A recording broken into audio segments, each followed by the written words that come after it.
Welcome tout le monde, c'est Gali. On se retrouve pour un petit tutoriel qui, je pense, va plaire à certains d'entre vous. Donc je mets le casque et on se retrouve pour un petit tutoriel, comme tu as pu le voir, sur Sony Vegas. Pourquoi Sony Vegas? Alors, vous avez été plusieurs souvent à me poser la question sur Discord ou en privé, de me demander avec quoi je filmais mes vidéos, enfin avec quoi je montais mes vidéos, pardon. Du coup, des fois on me demande, tiens, comment tu fais ci, comment tu fais ça, et pourquoi? Alors, je me suis dit, tiens, déjà parce que j'ai toujours pas internet correctement. Et en plus, j'ai dit ça serait l'occasion de faire le tuto. Ça fait un petit moment que je voulais le faire. Pour ceux qui auraient peut-être éventuellement passé à Sony Vegas ou qui ont un peu peur d'utiliser ce logiciel, qui moi je trouve qui est très très bien. Alors moi pourtant je suis un très grand fan des logiciels Adobe. Pour le coup, Sony Vegas m'a beaucoup plus plu parce que je trouve qu'il est beaucoup plus simple visuellement, beaucoup plus simple sur plein de choses. C'est vrai qu'Adobe peut-être apporte des choses préfabriquées assez rapidement, mais au final, c'était pas là l'essentiel. L'essentiel, je trouve que c'est le montage. Moi, il y a des outils que Adobe ne sait pas faire du tout comme Sony Vegas. Donc ici, on est sur l'interface, d'accord. J'ai créé un nouveau dossier. Je vais pas l'effacer. Voilà, le but c'est de créer un nouveau fichier. Je vais pas vous dire comment créer un nouveau fichier. Sony Vegas, voilà, vous faites fichier nouveau, vous faites du 1080p, d'accord. Il y a des réglages qui sont prédéfinis. Ça, je vous inviterai à aller voir sur des sites pour voir selon quel type de vidéo vous avez fait, etc. Ça serait peut-être l'occasion de faire une autre vidéo. Le but de ce tuto, ça va vraiment être principalement voilà, de dire ok, comment monter rapidement une vidéo sans perdre trop de temps. Donc je vais faire un montage assez simple. J'ai pris trois premières parties d'une vidéo. Donc on va partir dans le principe où vous avez, donc ça va être une vidéo d'un jeu, mais au final ce tuto pourrait servir pour même juste à parler devant une caméra, etc. Ça pourrait servir pour tout. Donc j'ai un fichier vidéo où j'ai enregistré ma partie, j'ai un fichier son parce que j'ai enregistré avec un micro et j'ai une vidéo de moi-même. Le but ici, voilà, si t'as pas de son, c'est pas de micro, c'est pas grave, le tuto marche très bien aussi. Ok, c'est juste qu'avec un micro, il y a des particularités, c'est-à-dire de caler le son avec tout ça. Alors moi je travaille sur deux écrans à la base. Donc là bon, du coup pour le tuto je vais être obligé de travailler sur un seul écran, mais moi je travaille sur deux écrans. D'où l'utilité d'avoir des deux écrans des fois, parce qu'au moins sur cet écran là vous avez le travail, de l'autre côté vous avez le résultat. Ici donc vous avez tous vos dossiers. Alors quand vous êtes sur médias du projet, en fait vous avez tous les fichiers dans lesquels vous allez glisser, déposer vos fichiers dont vous allez avoir besoin. Ici l'explorateur c'est pour aller chercher éventuellement des fichiers, etc. Donc ici voilà, donc l'interface j'en ai parlé, quelques outils on va en parler après. Ici vous avez la partie prévisualisation. Moi, je le mets ici toujours en brouillon et je le mets personnellement au complet. C'est pas la plus belle image, mais comme moi, après, j'ai un rendu à la base à droite, ça me permet de voir vraiment globalement ce que je veux. Je sais qu'à la fin, ça va faire un rendu nickel. Et ça dépend aussi de votre machine. Faire en optimiser, des fois, ça va être pratique si on veut voir des détails ou voir si ça passe bien. Ici, je vais pas plus parler de choses. Ici, c'est juste un lecteur vidéo, du coup. Et ici, c'est là que vous allez placer vos fichiers pour pouvoir les monter. Quelques outils en bas qui sont importants. Je vais vous en parler tout de suite après. On va déjà commencer à placer d'abord, dans un premier temps, les fichiers. Donc, on a fait glisser-déposer les fichiers avec lesquels on va travailler. Moi, ici, j'ai trois fichiers. Donc ici par exemple je vais d'abord placer, moi je place toujours d'abord ma vidéo et ensuite je place mon son. Alors bien sûr par la suite vous pouvez faire une sauvegarde, par exemple moi je mets modèle par exemple, je mets que c'est un modèle, ça me permet de toujours utiliser le même modèle, comme ça je suis pas obligé de recommencer, de recréer les bornes, etc. Là on va faire vraiment un montage simple comme je le disais, le but ça va pas être de s'embêter à faire comme je fais un petit peu, des fois je fais des effets de zoom, etc. Là je vais pas le faire, de toute façon dans ce que je vais vous dire dans le tuto, vous saurez le faire après. Ensuite, donc, je mets mon fichier audio. Et de là, déjà, je vais commencer à caler mon son audio et ma vidéo, en fait. Alors là, il y a différentes techniques. Hein. Le clap, claquer dans les mains. Vous pouvez claquer des doigts, vous pouvez faire un bruit dans lequel vous allez pouvoir vous repérer. Alors par contre, un petit conseil lorsque vous utilisez ça, en fait, si vous voulez, pour bien caler le son et l'image, il vaut mieux caler la bande du son. Elle est bien plus maniable que l'image, en fait. Alors là, tu vois, j'ai pas calé, tu vois. Là, donc, j'ai pas fait le clac, mais c'est pas grave parce juste avec le son, comme c'est assez précis. Tu vois, si je veux commencer à bouger le son, tu vois, si je fais une fois à gauche, une fois à droite, c'est pas assez précis, tu vois. On peut pas vraiment préciser. Par contre, le son, je peux le bouger comme je veux. Donc, un conseil est bougez-le d'abord votre bande son. Là, vous voyez, je suis pile poil sur la bande. Donc là, on est calé. Regardez, on écoute. Alors, voilà. Là, c'est nickel. Je suis même pas obligé de baisser la bande son de la vidéo pour que ça aille mieux. Voilà, on est bien calé. Par contre, ce qui peut se passer entre les appareils, selon l'ordinateur, enfin, il peut y avoir un tas de phénomènes qui fait que votre son est décalé par rapport à la vidéo quand on arrive à la fin. Je vais vous montrer ce que ça fait. On passe autour. Si on découvre des si ennemis, on on peut les ennemis, on peut voilà, ça fait un décalage. Il y a un décalage de son qui arrive très souvent, ou alors faut avoir des appareils un peu plus haut de gamme. Mais si c'est pas le cas, vous avez un simple micro. Moi, c'est un dictaphone. Je vais vous le montrer, ça va faire peut-être un peu de bruit. Vous voyez, moi, c'est juste un petit dictaphone que je me sers autrement, mais que je me sers aussi du coup pour mes vidéos, qui donne un meilleur son. Ça, c'est clair qu'un téléphone portable. Et donc, c'est là que entre Sony Vegas et Adobe, eh bien, c'est là qu'il y a une grosse différence parce que le calage du son Adobe, vous avez beau faire ce que je vais faire là, en plein milieu de la vidéo, ça va se décaler le son. Il va y avoir un décalage qui n'est pas du tout propre. Et je connais quelques personnes qui galèrent avec ça. Moi-même, le premier au début, je disais, mais c'est pas possible. Si à chaque vidéo, je dois un tout petit peu décaler chaque partie de vidéo, etc., c'est une galère pas possible. Parce que, en fait, ce qu'on va faire, c'est qu'on va. En fait, c'est un problème de fréquence, d'accord? La vidéo a une certaine fréquence, le son a une autre. Et du coup, on a un décalage au bout d'un moment. Et parce qu'il faut faire, c'est qu'il faut mettre la bonne fréquence. Adobe pose problème En tout cas, moi, la dernière fois que j'ai utilisé, pas ce problème, sur une longue période, là, sur 30 minutes, c'est sûr qu'au bout d'un moment, en plein milieu de la vidéo, ça va se décaler si on fait la même manipulation. Tandis qu'avec Sony Vegas, une fois que c'est fait, ça ne bouge plus. Le but, ça va être d'appuyer sur CTRL, et on va cliquer gauche sur la bande son, sur la limite de la bande son. Vous voyez, ça fait une petite vague quand on fait ça. Quand on appuie sur CTRL et qu'on va juste à la limite de la bande son, il y a une petite vague juste en dessous. Et on va caler, en fait, tout le reste du son, tu vois, la fin du son. Le mieux, c'est de caler au dernier repère que vous pouvez voir. Caler la fin du son avec le son de la vidéo. Sauf que quand on est France, on est censé attendre un petit peu plus, tu vois. Et là, on est complètement calé de la vidéo et on est calé du début à la fin de la vidéo. C'est-à-dire qu'on peut avoir vos lèvres bouger sans son. Et donc voilà, là, c'est calé. Donc là, on a la vidéo plus le son. Moi, ce que je fais à ce moment-là, c'est que je réduis le son de la vidéo et je le coupe. Comme ça, on est tranquille. Ensuite, on va placer la vidéo de mon jeu, d'accord? Ici, Rainbow Six. Et donc là, ce qui est important lorsque vous faites une vidéo, avant de penser à faire vraiment proprement votre vidéo, il faut tout caler, le son, et vous calez ensuite la vidéo avec le jeu. C'est-à-dire que moi, ce que je fais, en général, vous allez l'entendre, je cale, par exemple, sur un élément. Je dis, ok, déjà, je parle pour le micro, pour me repérer, etc. Je dis, là, je vais cliquer sur ça, clique. Je clique sur ça, clique. Et au clic, je sais que c'est là qu'il se passe un événement. C'est peut-être pas la meilleure solution, je sais pas si vous avez peut-être une meilleure solution, mais moi je trouve que c'est une solution qui marche très bien, si j'y pense. Si j'oublie, des fois, il faut que je cale un peu en fonction des phases du jeu. Alors, déjà, ce que je fais, bah, évidemment, je me cache. Voilà, je ne vois plus mon image, je vois l'écran de mon jeu. Et là, je vais sûrement parler. Alors, c'est Rainbow Six. Ok. Alors là, tu vois, je dis c'est Rainbow Six. Rainbow Six. Pourquoi je le dis? Parce que quand tu as tes fichiers audio, eh bien, faut vite te repérer. Si tu en fais plusieurs, au moins tu sais quelle partie, Rainbow Six, première partie, etc. Faut le faire ça. Donc voilà, là, j'avais dit que je cliquais sur échappe. Clique. Voilà. Je clique sur fuse. Clique. Voilà. Sur échappe. Clique. Tu vois, là, je suis calé. Alors, comment j'ai fait? Alors, on va recommencer. Hein. Donc là, tu vois, sur ma bande son. Ma bande son, clic, il est là. Ok, on le voit bien ici, tu vois ici, hein, il y a mon clic ici. Mon son, il est là. Et donc maintenant, sur ma vidéo, il faut que je repère le moment de la transition. Quand tu vas cliquer, ça va faire un effet, évidemment. Un effet au niveau de la vidéo, regarde bien. J'essaie de l'agrandir un petit peu plus. Tu vois. Là, on voit que je clique là. Tu vois, c'est mon intention de cliquer. Clic. Je clique sur fuse, clic. Et tu vois, rien que le premier clic est bon. D'accord?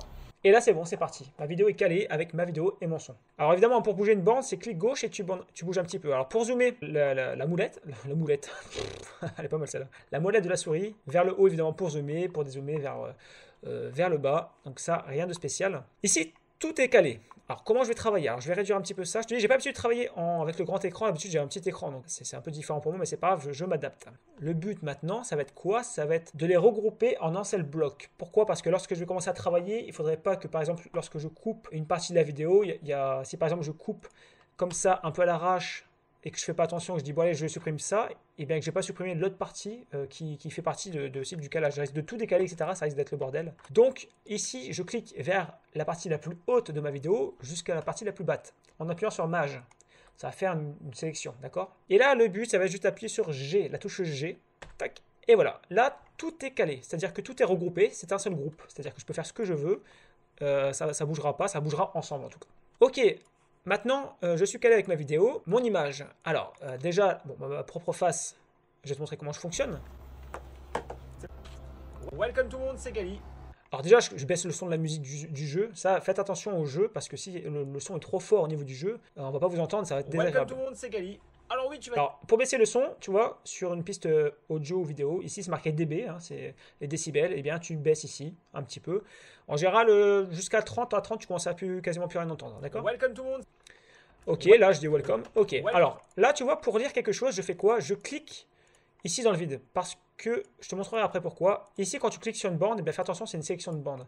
Quand tu cliques dans ce vide-là, qui a rien, tu vois, ici à gauche, il n'y a rien, je sélectionne le tout en fait.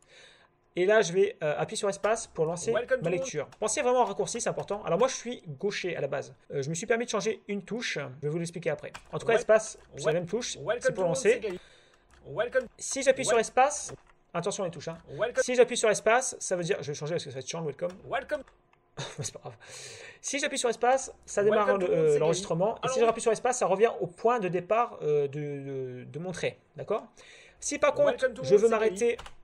À un moment donné, j'appuie sur Entrée. Ça, c'est les touches de base qui existent pour tout le monde. Tu vois, je lance. Alors oui, tu vas dire Entrée. Oh, Entrée, Entrée, Entrée, Entrée. Par contre, si je fais espace, espace, je reviens. D'accord? C'est tout simplement ça. Enfin, une touche importante à connaître aussi, c'est en gros la touche cut. C'est-à-dire qu'en gros, pour couper ta bande. Donc, sur Sony Vegas, la touche pour couper, c'est S. D'accord? Alors, moi, j'utilise la touche P parce que je suis gaucher, donc j'utilise ma main droite sur le clavier. Et du coup, pour moi, c'est la touche P. Mais sinon, c'est la touche S par défaut. Si vous voulez changer, vous allez dans les options de clavier et vous changez la touche pour couper. Parce que comme ça permet d'aller plus vite. Donc, cette touche-là est importante. D'accord? C'est une touche qu'on va utiliser tout le temps pour cutter. Ok, donc là, je me mets là où ce que je veux commencer. Je vais faire un cut. Donc, pour vous, S par défaut. Hop. Là, j'ai fait un cut. C'est-à-dire que ça a séparé tout mon groupe en deux, évidemment. Et ce que je vais faire, c'est que je vais sélectionner la partie que je ne veux pas. C'est la partie de gauche et tous mes réglages, mes calages, etc. Je vais faire supprimer. Tout simplement. Vous avez fait la touche sup, ça supprime tout. Je prends toute ma bande et je la cale tout à gauche. Voilà, comme ça, elle est calée. Ici, j'ai calé, j'ai tout calé. Je suis bien, j'ai calé le début, etc. La vidéo va vraiment commencer cette fois-ci. Première chose à faire avant de commencer vraiment toute la vidéo, c'est de cliquer ici sur cette option. Alors déjà, vous faites un clic gauche sur la petite flèche. Le mieux, c'est de faire tous les marqueurs pour commencer. Après, à fur et à mesure, vous pourrez peut-être vous habituer à d'autres choses, mais pour être sûr de ne pas faire d'erreur de décalage avec d'autres pistes, faites comme ça. Vous cliquez sur tous les marqueurs, pistes et régions, d'accord? Et surtout, vous cochez ici, vous faites bien attention que c'est bien en bleu. Pourquoi? Parce qu'en fait, il y a deux différences. C'est-à-dire que si par exemple, je fais au hasard comme ça, je cut ici, je coupe, ça fait un trou, d'accord? C'est pas très grave, on pourrait prendre la bande et la rapprocher, c'est bien. Par contre, si vous avez plein de cuts à faire, le mieux, c'est quand même que ça se fasse automatiquement. C'est-à-dire quoi? Alors, CTRL Z pour revenir en arrière. Et bien ça veut dire que si je clique là-dessus, que je fais cut, que je supprime, la piste va directement revenir au trait d'origine. C'est-à-dire que le cut est directement fait. C'est très important de faire comme ça, au moins ça va beaucoup plus vite. Si à un moment donné, vraiment pour des questions de réglage, n'hésitez pas à enlever ce cut pour pouvoir éventuellement, si il y a besoin de faire quelque chose, d'insérer quelque chose, et bien vous désélectionnez ça. Vous cliquez, vous retirez et vous mettez quelque chose ici. Ok, donc là on va faire comme si... Bon, là je parle blablabla. Voilà, bon, là j'explique, voilà ça, je cut, voilà, ça c'était mon introduction. Là tu vois par exemple cet espace, alors évitez d'avoir des espaces trop blancs, sauf si vraiment il y a un intérêt. S'il n'y a pas d'intérêt à une vidéo, supprimez-le. Voilà, je sélectionne ça. Ah, tu vois, j'ai oublié d'appuyer là-dessus, du coup c'est pas revenu, c'est pas grave, je vais sélectionner. Et ce qui va se passer d'ailleurs, il faut faire attention, c'est que lorsque vous faites ça, il y a tout qui vient derrière, d'accord? Contrairement à si vous avez désélectionné ceci, eh bien, il n'y a que la partie sélectionnée qui va partir, d'accord? Mais faites attention parce qu'une fois que vous avez resélectionné ça, tout va être décalé, d'accord? Donc, voilà, si à un moment donné, je dis mince, j'ai oublié de recaler tout ça ensemble, eh bien, je clique là-dessus et je reviens là-dessus, voilà. Donc là, tout cet espace blanc, c'est sûrement l'attente, l'installation, etc. Je sais que je vais couper ça. Un truc que je ne vous ai pas dit, le son du micro, vous voyez, on peut voir directement les moments d'attente, les moments, vous savez, où le jeu charge, etc., où il se passe quelque chose, ou peut-être une absence. Les moments de blanc, en général, c'est pas bon signe. C'est qu'il se passe quelque chose qui n'est pas du tout intéressant, sauf si c'est votre principe de vidéo. Mais bon, après, si vous faites du micro, c'est pas toujours le principe en tout cas. Donc ça peut être en tout cas un repère pour savoir où est-ce que je dois cutter. Moi, je suis sûr que ici, il n'y a rien d'intéressant. Je vais le cutter. Hop, et je le supprime et on revient ici. Donc, comme tu as pu le voir, souvent, moi, à partir du moment où je mets le casque, ça veut dire que je veux que vous voyez la vidéo. C'est mon principe, d'accord? Ce que je vais devoir faire, c'est que je vais devoir ajouter une deuxième piste vidéo pour pouvoir mettre ma petite image, plus petite en tout cas, en dessous. Donc ici, dans l'espace vide, je vais cliquer droit. Vous voyez, il y a un menu qui s'ouvre et vous faites insérer la piste vidéo, une piste vidéo, pardon. Ici, moi, je veux pas qu'elle soit au-dessus parce que c'est pour des questions de, je sais pas, c'est des questions d'habitude déjà, et parce que c'est quelque chose que je vais utiliser beaucoup plus souvent, la petite image, que la grosse image. La grosse image, j'utilise un peu au début, des fois je fais des zooms, mais là, ça va pas être le but. Donc, comme je vais l'utiliser plus souvent proche du son, eh bien, je vais la mettre au plus proche du son. Ma piste vidéo est créée, et cette fois-ci, je vais descendre toute ma bande vidéo, juste ma bande vidéo, d'accord, c'est important. Je fais un clic gauche dessus, et je descends. En fait, tout simplement, je glisse sur la piste d'en dessous, et voilà. Là, j'ai mes deux bandes, en final, aucune différence. Le cut ne change rien du tout, d'accord? Ce qu'il va falloir faire maintenant, c'est miniaturiser l'image. Ici, vous allez voir, vous avez des réglages. On ne va pas s'attarder trop sur les réglages, je ne vais pas vous embêter avec ça. Premier réglage à faire, c'est ici. Alors moi, je fais un format carré, vous pouvez choisir le format que vous voulez. Soit vous cliquez ici pour choisir le format, alors je ne sais pas si vous allez voir directement. Voilà, on va se mettre là-dessus. Soit vous cliquez ici directement le format que vous voulez. Zoomer, dézoomer. D'accord? Ça, c'est vous qui choisissez un petit peu comme vous voulez. Ou alors, il y a des formats qui sont préfabriqués, on va dire. Par exemple, ici, moi, je prends la forme carré, d'accord? Vous pouvez encore caler le carré, soit à la flèche, soit à la souris. Le carré, là, vous pouvez le bouger, sélectionner un petit peu ce que vous voulez. Là, j'ai mon carré. Moi, ce que j'aime bien faire, c'est avoir une symétrie différente, vous allez voir. Je préfère que l'image soit tournée vers la vidéo. Là, comme ça, je n'aime pas trop. Donc là, j'ai eu mon carré, j'ai sélectionné mon carré. En fait, ça rogne, d'accord? Ce carré rogne. Et maintenant, si on veut choisir la taille du carré, c'est une autre manipulation à faire. C'est ici, d'accord? Ici, vous allez choisir la taille de votre image. C'est tout simplement mouvement de piste, ils appellent ça. Et c'est ici que vous allez régler d'abord la taille de l'image. Moi par exemple, je vais voilà, choisir cette image-là, puis vous allez pouvoir aussi sélectionner à quel endroit vous la voulez. Moi par exemple, je la veux ici, c'est mon principe, après chacun fait comme il veut, hein, attention. Hein. Et là, vous allez choisir la taille, encore un petit peu, hop, voilà. Ici, dernière chose que, comme je vous ai dit tout à l'heure, je vous ai dit, j'aime pas trop voir que mon visage aille vers l'extérieur. Ça sert à rien. C'est pas naturel, on va dire. Moi, je fais par exemple ici, vous voyez, quand je vais sur les coins de l'image, il y a un petit cercle qui s'inscrit. Vous faites un clic droit dessus, d'accord? En gros, il faut que ce soit bleu au niveau du cadre, d'accord? Vous faites un clic droit dessus et vous faites un retourner à l'horizontale. Voilà. C'est un retour à l'horizontale, vous avez l'image qui change horizontalement. Là, mon image, personnellement, pour moi, est calée. Petite chose importante aussi, si vous voulez modifier la taille de votre image proportionnellement, vérifiez bien ici que ces deux cases soient bien cochées. D'accord? On ne rentre pas trop dans les détails, je vais vraiment faire quelque chose de simple et rapide. Déjà que je pense que ça va être un petit peu long pour ce tuto, mais je vais essayer de faire au plus simple, d'accord? Plus tard, si vous voulez d'autres détails par la suite, n'hésitez pas à me le dire dans les commentaires. Donc là, je suis calé avec mon image est bien. Je ne vais pas faire des zooms et des dézooms parce que le but, c'est vraiment de faire un petit tuto rapide déjà. Déjà, si on arrive à faire ça, je pense que par la suite, après, on arrive à comprendre un peu mieux le système et en bidouillant, on y arrive bien. Là, je suis calé, mon son est calé, mon image est bien. Ici, moi, j'ai un petit problème parce que j'ai pas un écran en 16 neuvième, j'ai un écran en 16 dixième, donc j'ai toujours un petit décalage, j'ai toujours des bandes noires qui ne sont pas appréciables pour les écrans. Moi, ce que je fais ici, c'est que je vais recadrer avec cet outil. J'utilise ici pour agrandir un petit peu mon image jusqu'à ce qu'il n'y ait plus les bords noirs sur le côté. Et éventuellement, soit je mets un peu vers le haut ou vers le bas pour essayer de plus ou moins centrer mon image parce que évidemment ça rogne une partie de l'image. Ça se voit pas trop sur les vidéos en général. Ça va encore et puis ce qu'on perd, c'est pas très grave en général. Là, j'ai ma vidéo et puis eh bien j'ai plus qu'à, maintenant qu'elle est réglée, j'ai plus qu'à avancer. Voilà. Blablabla, on va baisser le son. Je cut comme je veux, on fait un peu tout ce qu'on veut. Et si jamais vraiment j'ai envie de revenir, par exemple, je vais revenir. Alors, je vais pas te faire là parce que du coup, c'est que ma première partie. Hein, j'avais fait en deux parties, je crois, cette vidéo, si je ne me trompe pas. Ouais. Et ben c'est pas grave. Imaginons que ça y est, ma vidéo est terminée, que j'arrive à la fin, que j'ai voilà, j'ai tout cuté. Il ne me reste plus que cette dernière partie. Et bien, ce que je fais à ce moment-là, c'est que je remonte vers le haut mon image. Et ici, je vais faire un clic gauche sur mon cadre qui est bleu puisqu'elle a été modifiée. Je clique ici sur le format que j'avais mis par défaut. Et alors, soit je clique là, je fais défiler pour aller par défaut, ou alors je fais la molette vers le haut. D'accord? On met par défaut pour revenir à une image normale. Et du coup, la transition se fait. Voilà, bon, du coup, j'ai fait un cut de merde, ça c'est sûr, mais au moins le principe est là. Alors attention, quand vous rajoutez un élément en plus, si par exemple je mets la musique, regardez, vous allez voir, justement ça tombe très bien. Si je veux ajouter un élément, la musique par exemple, et que je décoche pas cette case que je vous ai montré tout à l'heure, ça peut aussi poser problème. Par exemple, je mets ma musique ici, clac, et bien qu'est-ce qui se passe? Toute la bande de la musique décale toute mon image. Dans ces cas-là, rien de grave, on fait un petit CTRL Z. Vous allez décocher du coup cette sélection, hop, et vous allez placer, glisser, déposer votre musique où vous voulez. Voilà, ça ne pose aucun problème. La musique, bah, vous faites comme vous voulez. Après, ça dépend de votre créativité ou pas. Hop, je mets la musique. Un conseil, pareil, baissez la musique. Faites en sorte qu'on vous entende vraiment. Moi, en général, je la descends en dessous de 35. Vous allez voir. Et déjà, c'est pas mal. Je sais pas si vous allez entendre. Là, je mettrai pas de musique pour le tuto. Mais vous voyez là, à moins 35 déjà décibels, déjà on entend quand même pas mal la musique. Donc faites attention à vos réglages, faut que le son soit entendu, d'accord? C'est très très très important. Et évidemment, je vous laisse deviner que c'est très important. Voilà. Si des fois il y a besoin de rétrécir, parce que là je me dis, ah mais la musique elle est bien trop longue par rapport à cette piste vidéo, eh bien vous cliquez, vous allez au bord de votre vidéo, vous faites un clic gauche sur la fin de la piste et vous pouvez agrandir ou rétrécir la musique, tout simplement. Comme tu as pu le voir pour changer le son, hein, j'ai juste... En fait, tu vas juste en haut de la bande, tu fais un clic gauche et tu descends tout simplement ta bande.